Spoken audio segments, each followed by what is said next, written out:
Hey everyone, welcome back to Rising Stars. We have kind of a special episode today. We're gonna do something a little different. We have a very time sensitive episode, and it is 1:30 Eastern as we start this recording, and the deadline for the 2024 Stars Plan Preview 2 challenges. The deadline's at 5 Eastern, so in about 3.5 hours. So we're gonna probably record this in like 40 minutes and then not edit it like we normally do. Just stick it right on LinkedIn and get it out there because it's an important conversation, and we have a really important and well researched and well educated, especially on this topic, but on all topics, Stars guest today. But first off, just to kind of tee it up really quickly, 2024 Stars Plan Preview 2 came out last week, and we got to witness the world premiere of Tukey, right, and its impact on the 2024 Stars Cup points, which looks kind of like a John Wick movie. Lots of bloodshed, right? But there is a co-star that is trying to make its appearance known in this conversation in this movie, and it's the guardrail. So when we first talked about Tukey and the guardrails last week, I was joking that it would be a cool band name, but now I'm thinking, as we've kind of gone a week into this or so, it's more like a legal thriller, like a John Grisham movie. Think of The Firm or The Pelican Brief or something, or A Time to Kill. And there is legal action being considered by plans based on a lot of the things we're going to talk about today. Let's get right into it. So Mick Toomey, our co-host and CEO of Hyperlift, our sponsor. Hey, welcome back, Mick. Good to have you today. Thank you, sir. I'm very happy to be here for this conversation. I think this is going to get interesting. Me too. And our guest today, you all know we've had her on before, and everyone in the Medicare Advantage world and the Stars world knows her. But Anna Hanshu, Stars consultant extraordinaire, Medicare Advantage consultant, compliance, appeals, kind of everything. But and a really good friend of the show and a friend of Mick and me both. So Anna, thanks so much for coming on quickly and for joining us today. Thanks to you both for having me. It's going to be interesting. That it is. It is. So maybe let's start with just the Tukey impact. Can we, if we can? There's a lot of places we're going to go here, and in getting into legal action too. But first off, Tukey came into play. It's for the first year. We've been prepping for this for a couple of years now, at least, right? We knew this was coming. We knew the impact it was going to have, and we. Well, I guess that's a conversation too. We should know? Like yeah. we thought we think we knew, and but in a nutshell, right, what it did was it removed outliers and made the cup points change more dramatically than we've ever seen. So, I think we had 10 cup points change more than 20 points, and we had one cup point. I think the highest was it changed 43 points. So one cup point, I think the 2-star threshold for the Part D call center TTY measure rose 43 points. I have to think that's probably the biggest ever. I haven't gone back and looked yet, but arguably it's the biggest ever, and inarguably it's huge and disruptive and going to cause a lot of plans to miss their overall goals. So let's start there. I guess, in Anna, let's start with you.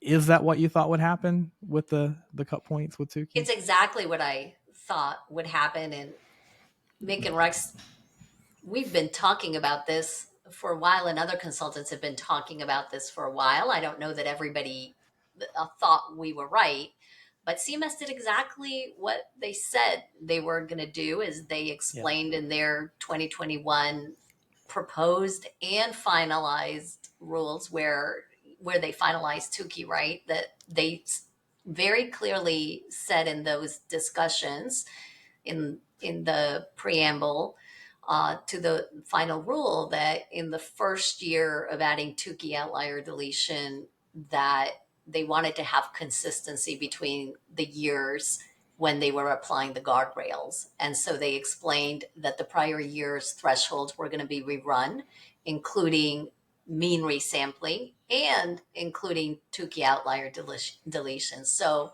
in order to calculate the guardrails for 24 ratings, they had to rerun the 23 star rating cut points with mean resampling, Tukey outlier deletion, and no guardrails. And then that's what was used as the basis to run the guardrails for 24.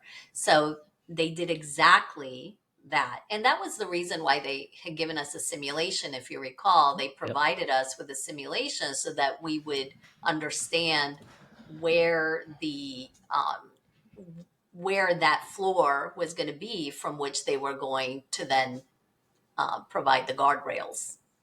Yeah, you think about this, we talked, we've done any number of Rising Stars episodes kind of on this topic, but also pre-conference workshops, and one of the comments that I remember us making a lot were, I think that the biggest misunderstanding out there in market is how these guardrails are going to be applied. Frankly, I've been surprised because there were a number of plans that we've talked to here recently, non-clients, but people who were projecting their STARS 2024 results using either the actual STARS 2023 cut points or some guardrailed version of the STARS 2023 cut points. And, we knew that this was going to be kind of a recipe for disaster because the fact that Tukey's coming in is going to shockingly for a number of measures move these cut points. And especially with those ops measures, you mentioned the call center part D moving up 43 points. But, in our scenarios, we saw a lot of plans losing 2-star ratings with no performance change at all because of this. And you think about that with 4 weights, that is going to leave a mark. And I will go into this later, but we are seeing the impact that it's making across the industry. And frankly, it's pretty in line with what we were expecting it to do from an industry standpoint. But I think the guardrails were kind of the big misunderstanding factor in all of this. Mm-hmm. So we should talk about where does this misunderstanding or controversy come from, right? Because there are some very specific reasons that we can point to as to, where does this misunderstanding arise? Well, and I would say, I think, Anna, you've probably got some good kind of legal and actual, background and support to drive this. I think that there's just an understanding that, all right, guardrails are in place. Therefore, it's not going to move more than 5 points either way. And we look at, STARS 2023 cut points. Therefore, breast cancer isn't going to go, above 47 or whatever it might be for STARS 2024. And, I think that people just relied on that expectation of guardrails being applied to the actual STARS 2023 cut points, not the Tukeyed version of them that, like you've said, Anna, that they shared last December.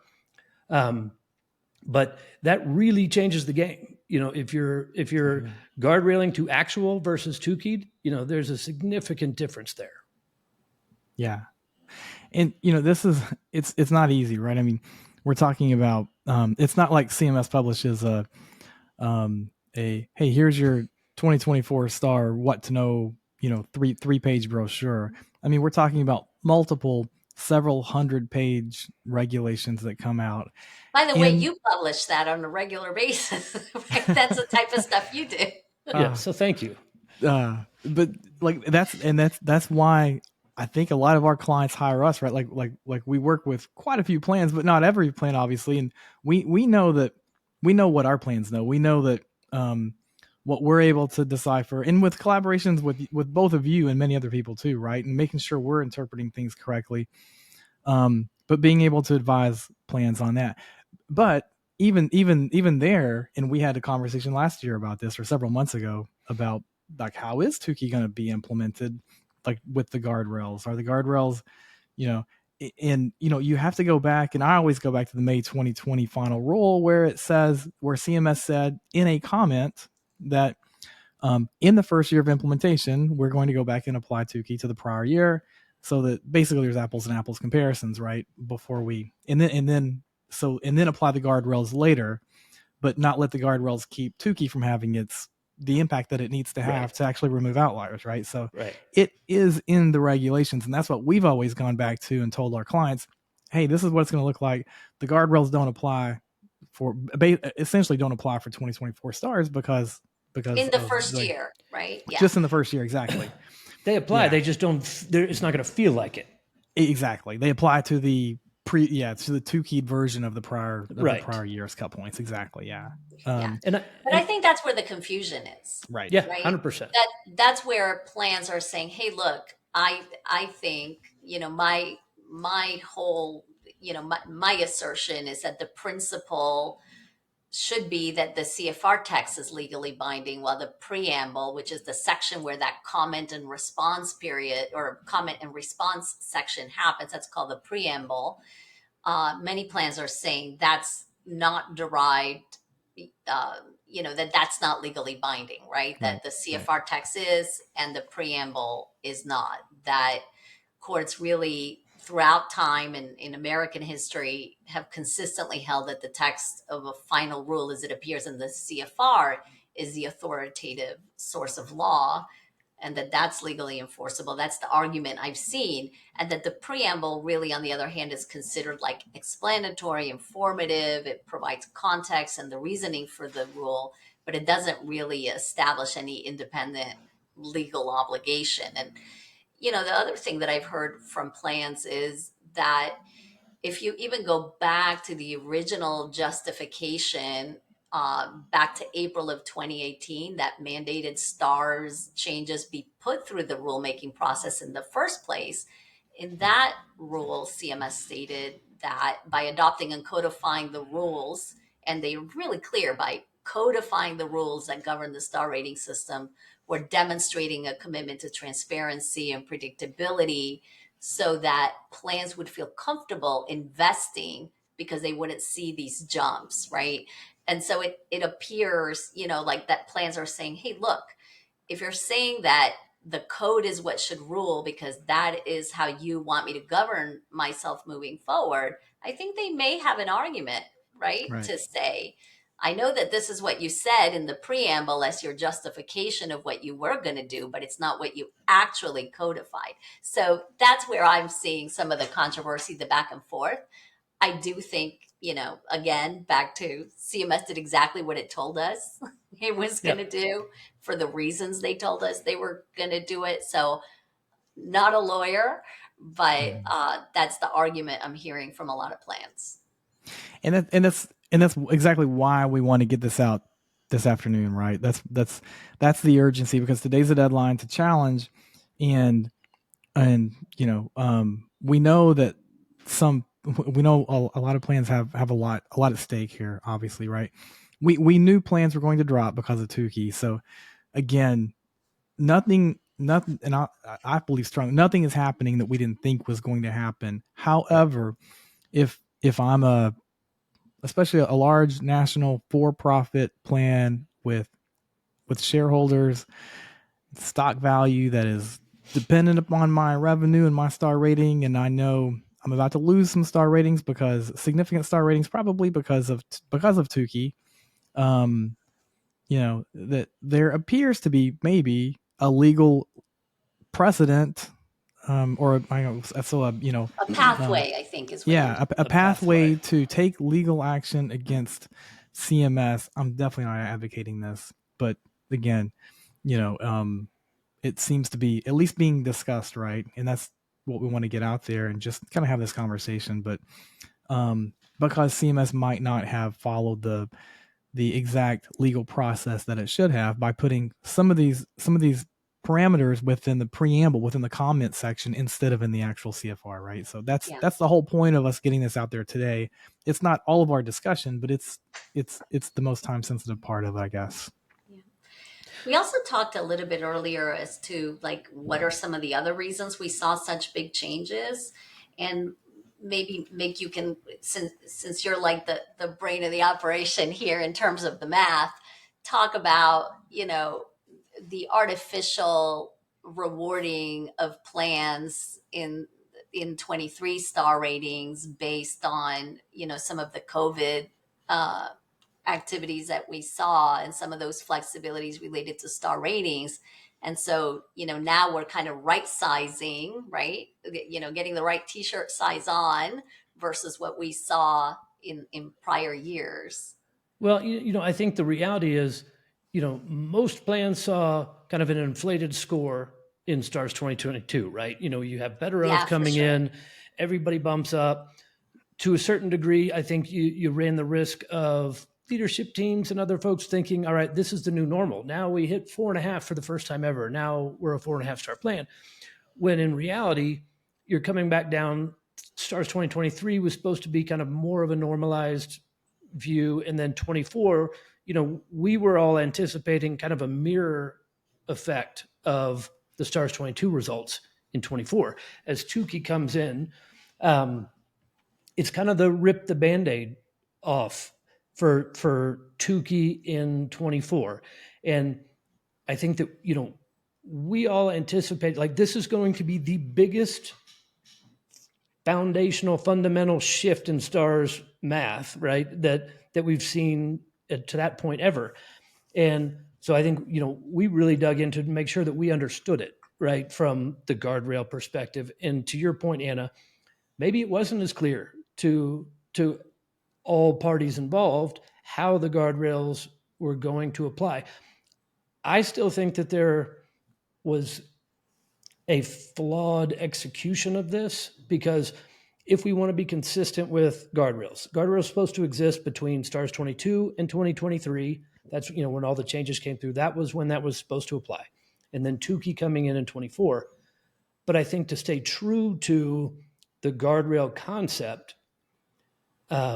we should have had the STARS 2023 Tukeyed cut points guardrailed to the STARS 2022 Tukeyed cut points.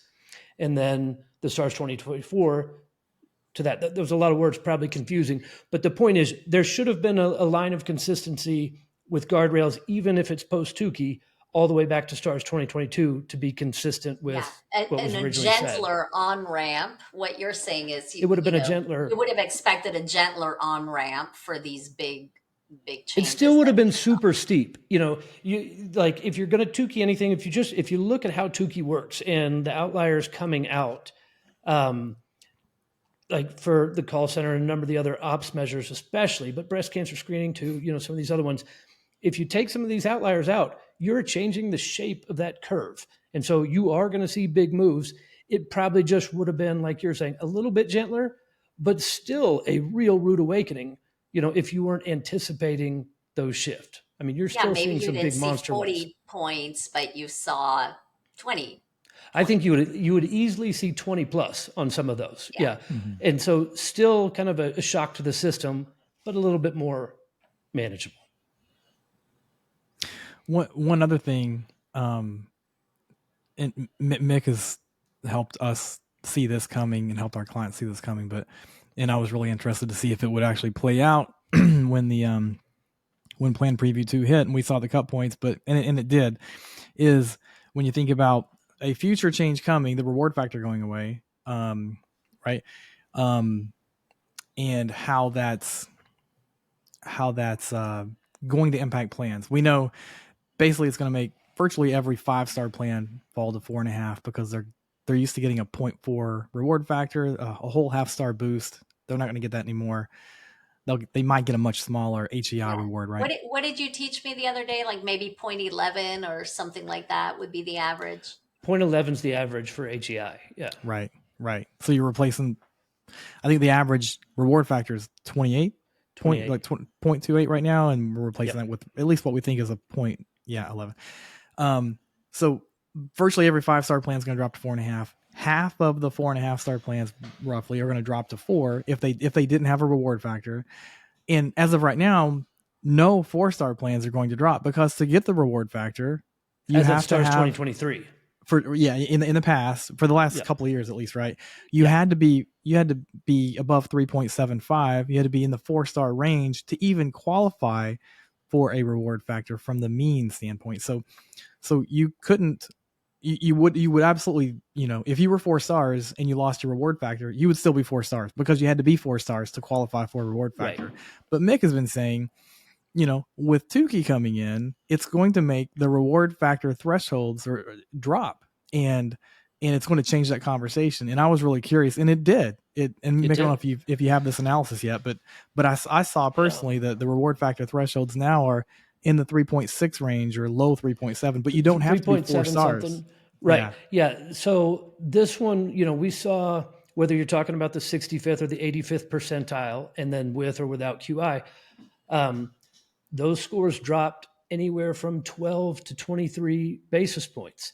And again, very in line with what we were expecting with a Tukey impact coming in. But, the last few years, at least, reward factor has not been a 4-star maker. It's been kind of a 5-star maker, right? But with Tukey coming in, lowering that stim, like we have several clients that hit 4 stars this year in 24 because of reward factor. And so when CMS said, no 4-star plans lost QBP, while that was true in 23, I think it was misleading because we all knew that Tukey was going to come in and change that. And now all of a sudden QBP reward factor is a 4-star maker. Yeah. So, and that's exactly why I wanted to bring it up, because it's meaningful, because and it's another place where I think they even said that in the comment period, right? In the comment section, that's right. Someone asked, this reward factor going away, how much is that saving from a QBP standpoint? And it was 0, right? Like there no plans are going to lose QBP based on prior analysis because of losing the reward factor. But that is not true. That is not true now, right? So plans are absolutely going to lose some quality bonus payment revenue. CMS is going to save some money because of the reward factor going away. Yeah. And I think they said it was going to save, like 3 or 4 billion, but no 4 stars lost it. I mean, no 4-star contracts lost QBP in 23. And so the only way that math works is if you understand that Tukey is going to change this, and then going forward for the next 9 years, you actually are going to lose. That's the only way it saves. Right. And to me, some of the discussions that have been going around on LinkedIn and all this, it's kind of like a reaction to the shock to the system, because as you would expect, most contracts, if your performance stays the same, your score is lower, right? Just it's inherent in what Tukey is. And this also, to me, foreshadows kind of where we might be in STARS 2026. Reward factor goes away. If you're one of these high-performing contracts that counts on 20, 30, 40 basis points, your world is changing. This is not us, just kind of bouncing off speculation. I mean, this is just real. And so just like we were recommending on, prep for Tukey a year and 2 years ago, this is going to, you got to be starting to get ahead about what's going to happen to your plan when these new changes come into play. And we haven't even started talking about the QI piece, which I think would be a fantastic thing to cover if we have time. But the reward factor is for sure coming. And, so you're not caught flat-footed on this one, how do you need to be thinking about this right now? What resources do you need to go after to start counterbalancing that impact? Right. That's a good segue as to now what should I be doing the last 3 months of the year, 3 months and change of the year, right? Absolutely. And I've got some thoughts on that, but Anna, I'll throw it over to you. What do you think right now? What are you recommending? Yeah, I mean, what we saw clearly, or what I can tell from talking with my customers, is the ones that were the most successful were the ones that got, the most creative. They differentiated, they took risks, they tried new things to get better across the board, not just focusing on specific measures.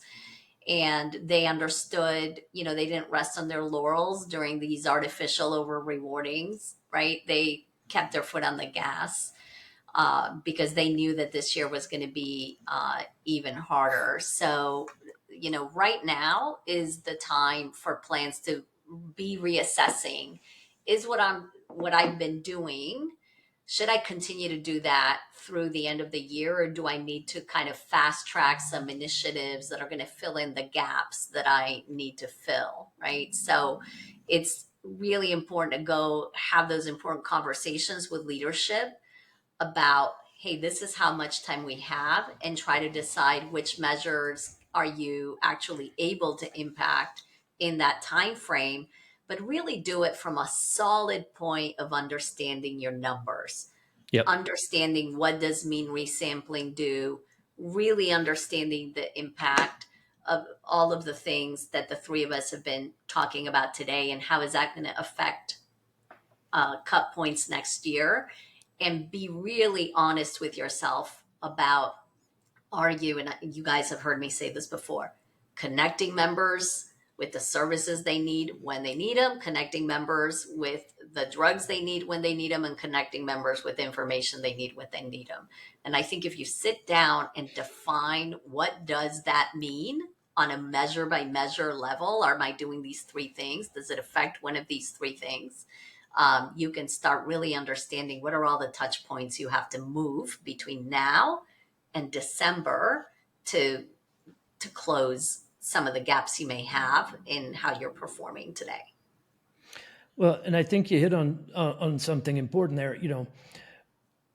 I think you mentioned, being realistic and, understanding the numbers. You think about kind of where you are. There are going to be certain measures that you still can impact. Some are going to be more challenging, than others. But one thing to think about is QI. Those 2 5-weight measures. Absolutely. You typically don't have to move those as much to get to significant improvement as you do to get to that next star rating. So just because you're a long way from that likely next cut point doesn't mean there's not a lot of value that you can pull out there. So understand where those significant improvement thresholds are.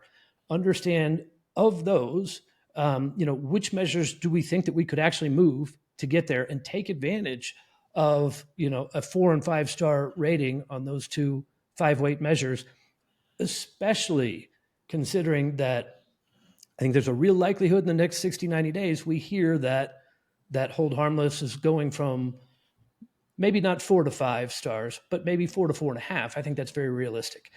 But essentially what that means is every plan out there needs to focus on QI. Like Rex was saying, if you took away reward factor in 23, 56 of the 57 5-star plans aren't 5 stars anymore. And so everybody's got to do it. And I would say this is something that start putting processes in place to get on top of it will pay dividends, and you will see benefit from. Yeah, Mick, that's so true. We talked about this before, how, the QI measures are kind of an afterthought because folks don't really understand how they can move the needle on that. Yeah. So basically the short answer is leave no data on the table. That's right. Just keep running through to the very end, keep running through all of the measures, and do as well as you possibly can, leaving no stone unturned. And Right. like you said, you said know your numbers earlier, right?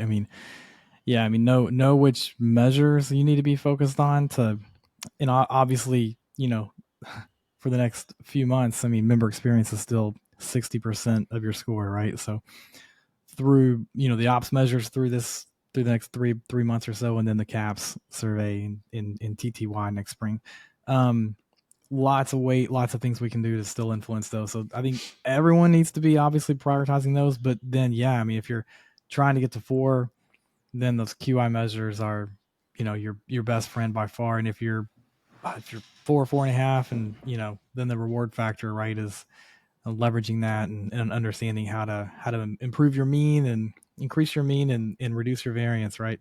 For now, it's only here for a couple more years. So let's but take advantage of it while it is still here. While you can. Yeah. And see, I think you hit on something good there, Rex, because, we've always talked about understanding, like Anna was saying, where are your opportunities? We can talk in generalities here, but it's all about your contract. Which measures might you start to really focus on, because getting to that next star rating is a possibility. So that's going to have a positive impact on your reward factor if you're in that range, right? If you're not, is this a QI opportunity? Do we go after that? Or is there a risk? Do we need to protect our downside and make sure that we're not dropping? But another thing that you mentioned, I think, is really important, especially with the new world of Tukey. You have to crush call center. Like dial in that process, get that thing figured out, because there's just not a lot of room for errors anymore. And while there's still four weight, there's not any room. Not a lot of room. There's not any room. You have to be perfect. You have to be perfect. Not even one call, right? And at 4 weight, not missing even one a star call. rating or 2, right? Right. It's like this. Just your process on that has to be dialed in, 100%. Yeah. And maybe while we're on that, let's spend 60 seconds on that, Anna, because this was something that came up with some fun interactions on LinkedIn. I think between Jessica Asefa and Brendan Generelli, right? Who are both friends of ours too, but a conversation about, hey, I think I got 63 test calls. I missed one. So I was at 98.4%. I think I'm getting that right. You are. But the cut point's at 99. Like, I can't get to 99. It's unrealistic. I either have to be 98.4 or 100. How come I have to be 100 to be, to hit the 5-star threshold, which isn't 100, it's 99.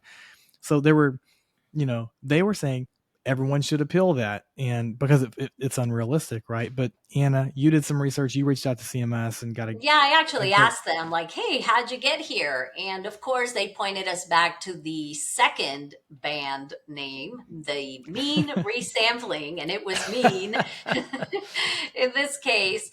So what CMS explained is that they actually take all of the actual scores that they receive, and they run those and they cluster them 10 different times, and then they average for each threshold.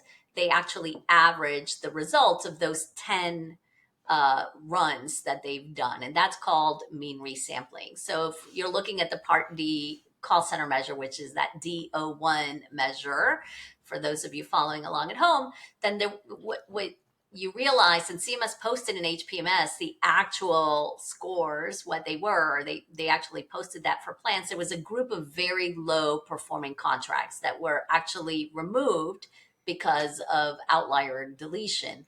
But there was also a large number of contracts that received 100% as their measure score. And so those weren't really removed because they weren't outliers, right?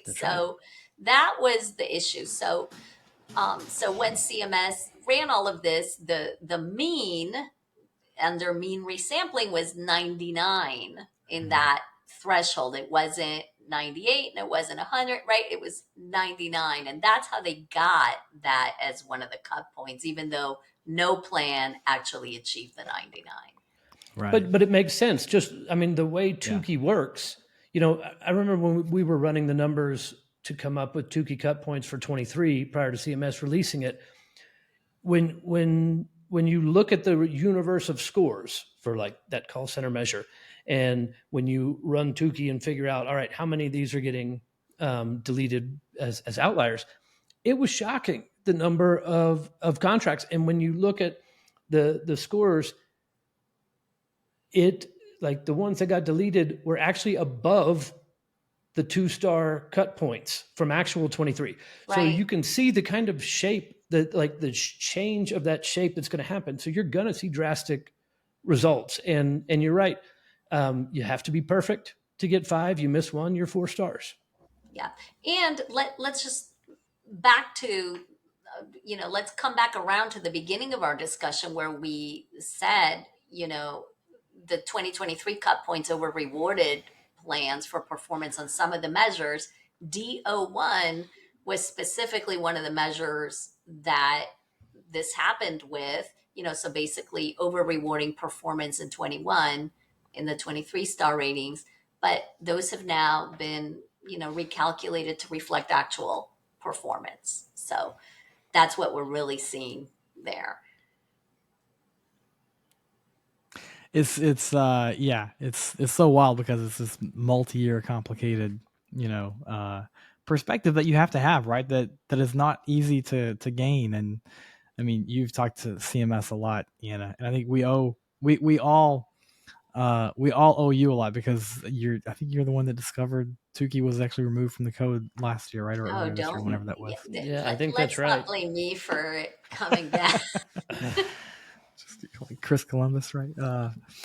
No, but yeah, but it is um, just keeping up with it and trying to stay on top of it is, it's a big challenge for sure. It's not easy. CMS does not make it easy Yeah.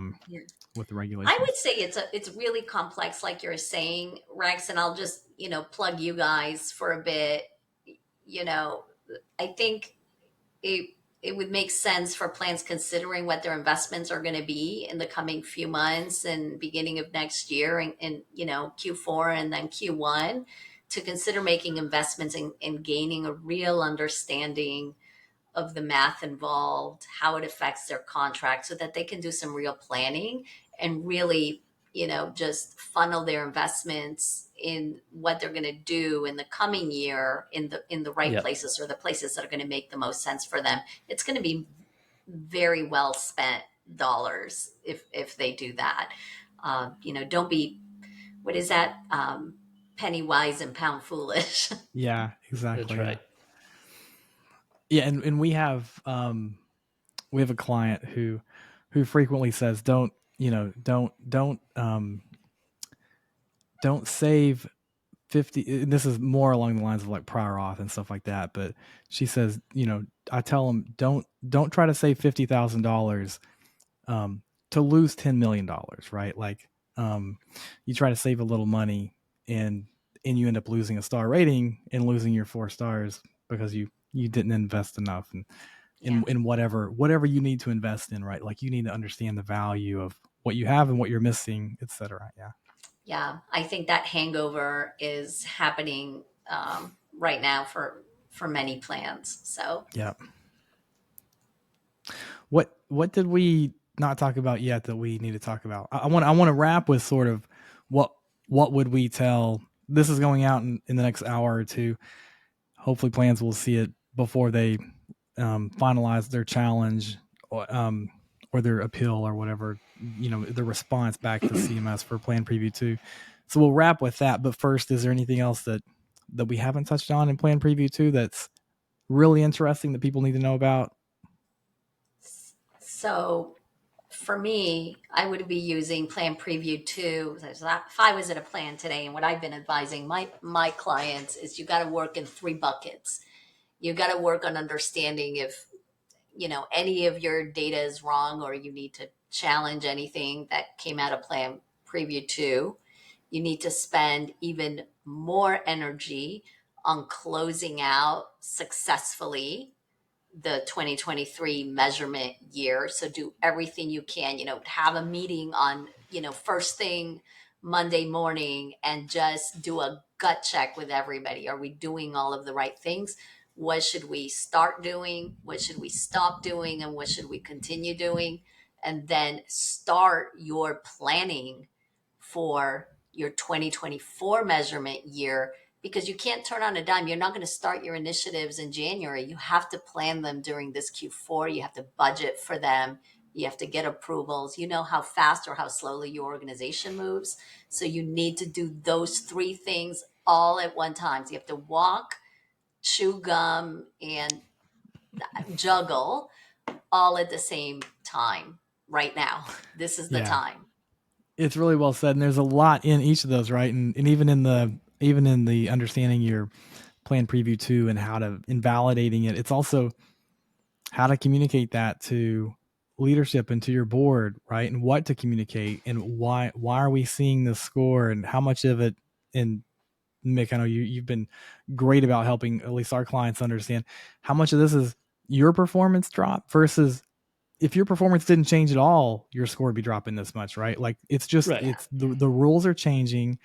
We can't excuse our score on that, but it is absolutely a factor in our score that we need to understand and be able to articulate well, versus where are real opportunities to not decline further are, right, but to improve. Yeah. Yeah, I mean, I think, you think about everything, that the whole reason we're talking about stuff today. We knew that this Tukey thing was coming. We knew that, the kind of impact it has. And, hopefully you did all the right things to begin to get ahead of that. But you always have to have one foot in kind of where we are today, like Anna's talking about. How do we close the year out strong? But you have to have another foot in kind of what's coming, and what do I need to be doing today to make sure that I'm ready when this next wave hits. And reality, like you said, Rex, the game is changing. This wave is coming. It isn't speculation. It is coming. And so, I think you've got to get very clear on how these changes are going to likely impact your contract and what does that mean to you, and then get very clear on transparent communications with leadership or anybody else kind of in your world, so that everyone is really clear on what's coming, why it's coming, and why are we asking for this or this or this to help get past that. Right. Okay, so now as we wrap, plans are getting ready to, they have a couple of hours left to do their appeal for Plan Preview 2, to challenge anything, to consider, what we've talked about, what some plans we think are maybe considering. But yeah, what are you guys telling your clients, or what's your advice to everyone who watches this, all MA plans who are watching this the next couple of hours? What do they need to do in the next couple of hours? I'll let you go, because I leave the legal stuff to the attorneys. I'm a stars guy, so I'm always just looking for, all right, what can we actually do, in terms of performance. Yeah, so I'm not advising anything on the legal side of things. I'm not giving legal advice because I'm not a lawyer. I can only share what some of the plans are talking about, and they feel really strongly around this preamble issue that discussions in the preamble don't hold, are not legally enforceable and don't carry the full weight of the law, and should not be implemented that way, because the code is really super clear, the way that things have been codified. So that's the argument that I have heard. I'm sure they are all vetting that argument with their attorneys and deciding whether they're going to do something about it or not. I still think that, back to CMS's point, they did exactly what they announced multiple times that they were going to do. They applied it the way that they said that they would apply it. And I think it's unlikely that they would make any changes because there are so much savings tied to this change, right? So if you look at the final rules, there is so much savings that CMS has tied, to the Medicare program, to these specific changes. So I see both sides. If I had to handicap the race, I would say, CMS is going to prevail on this one. Yeah. I think that doesn't you're right. mean plans shouldn't try. Right. I'm with you. Yeah. No, I think it's well said, and I don't know if you said this out loud. I know you did at some point, but it's probably only plans that are going to be able to get to 4 without if Tukey, if the guardrails kept Tukey from moving as far as it did, and that helped them achieve 4, and they didn't achieve 4 now. Those are the plans that are probably considering this, right? So if you're a 2.5 star plan, and there are probably a fair number of those plans. Well, there's that, but also the plans, I expect to see some drops from 3 to 2.5. Yeah. And I think those plans that are trying to avoid that drop to 2.5, it could be because this might be, a second year where this is happening. And so therefore their performance methodology, or their prior performance methodology would be affected, or, perhaps a low performance indicator is on the line for them because it's a third year. I think those plans have a lot at stake. Sure. And I think those are the ones that, what do they have to lose? Right. Okay. All right. Well, Anna, thanks so much for this. This was a somewhat of a last minute, show, and I'm really glad we did it. I think it's an important conversation. We want to get it out there quickly, and I know a lot of plans are struggling with what to do today, and hopefully this will just at least inform them of what some plans are considering and what's in sort of the background, right? And in why some plans are considering certain things, and in our perspective, even though, like you said, we can see both sides, but just wanted to get that information out there. So thanks both of you for all your insights, and hopefully this is helpful for everyone. So we will talk next time. Thanks, Anna. Thanks, Mick. All right. Thanks, Thanks Anna. for having me. Thank you, Rex.